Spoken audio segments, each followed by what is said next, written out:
So you have your quotation. And the fourth criteria is legal compliance. And you don't put any figures here. You just put say yes or no. And actually, this is kind of compulsory for me. And I think it should be requirement and criteria. Because if you put that you are non-compliant, it means that no matter what is the score from other criteria, your impact is significant because you are in non-compliance with regulations and law. So just an example, I filled it with some further examples. You will find it also in the toolkit.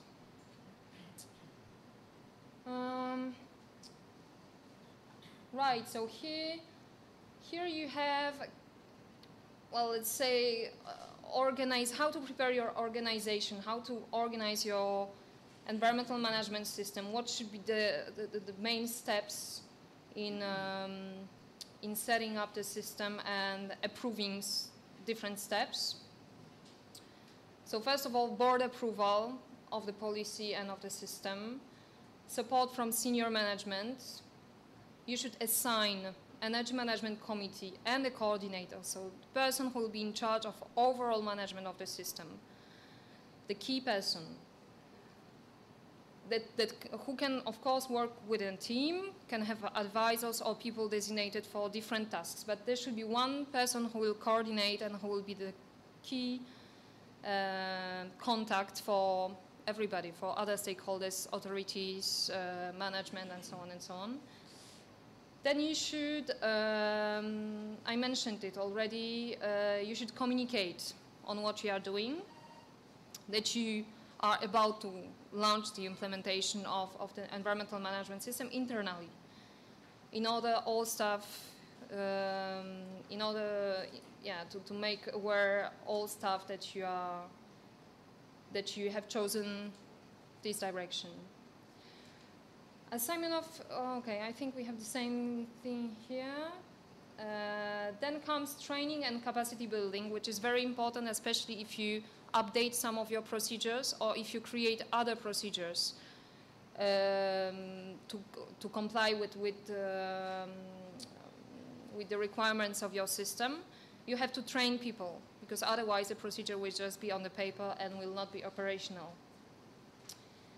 Right, so at the end, once you have your system, and even better, once you have the first feedback from it, and you can say that, all right, it works, we achieved some, we had some improvements, you can launch and well, you can inform your main stakeholders, clients, suppliers that you are implementing the environmental management system. Okay, here I wanted, it's very small, I know, but it's bigger now, but it's still quite small, I think. This is just an example of the environmental statement of intent. It can come, you know, you can see it's just a one-page document, and all the main body of the text is here. So it can be the first step even before you prepare your environmental policy. Because it just states that, for example, the company will comply with all relevant environmental legislation. First statement. They will define the impacts which their operation have on the environment. They will promote good environmental practice, eliminate and reduce negative impacts. Then, of course, you can refer to a standard. Here I put ISO 40001, but it can be other standard, or, you know, it's up to you, actually. What do you put here? It's more or less up to you. And all managers and employees are committed to this process. And you know, it could be really the first step, first commitment just to do something with the environmental management on your site. One page. Oh, all right. So here we have what I started with, the environmental management program. So the document, well, this is just a table. It can be, of course, it can have some explanation and comments accompanying, but here you can have what I was just explaining before at the beginning of my presentation, that you identified your environmental aspects. The first one, water consumption. You had your objective in your policy. You committed to the reduction of water consumption in bathrooms, for example, just an example. You thought what would be the reasonable and realistic target. So by 30%, I have no idea if it's realistic, it's just an example. It depends on your facility. What actions could be done? Install dual flashes, for example. Who will be in charge? I put technical manager. It can be someone else. What will be the time frame? The end of this year. Why not? And what are the resources? So you will probably have to purchase some equipment and install it. So this is really the core of your environmental management system. Your actions and all other things will just, turn around this table. And as we mentioned already with David, you can just start with one aspect. There is no need to list all of them. Here I put several aspects, but you can it's even better, I think, to start with one thing and to be sure that you really control it and you manage, then you will achieve what you planned. And then add additional elements. The same, you have it in the toolkits. Step 3, check. I put in the toolkit an example of non-compliance form. That can be quite useful. Very simple one.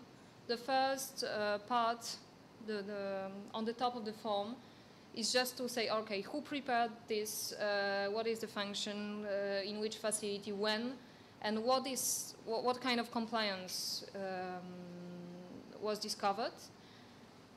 And then you have 2 steps. First step is to describe the non-compliance. So for example, some solid waste is not stored properly, or for example, some solid waste is not stored properly, or some containers used for chemicals are not stored properly, or things like that.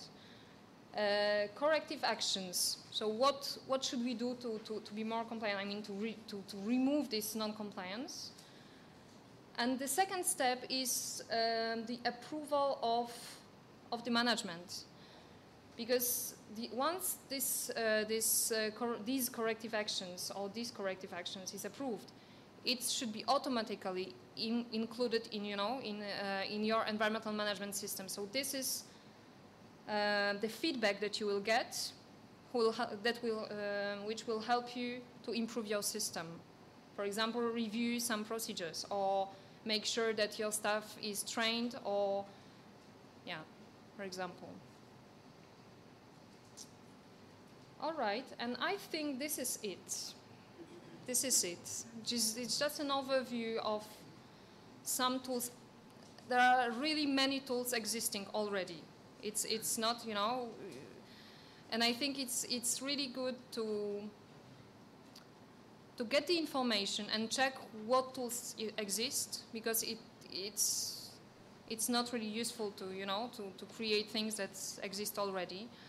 So I will put also in a toolkit. You don't have it on a CD, but we will send it by email. I will prepare a list of websites or other references where you can find guidelines, for example, because there are great guidelines really for EMAS, for example.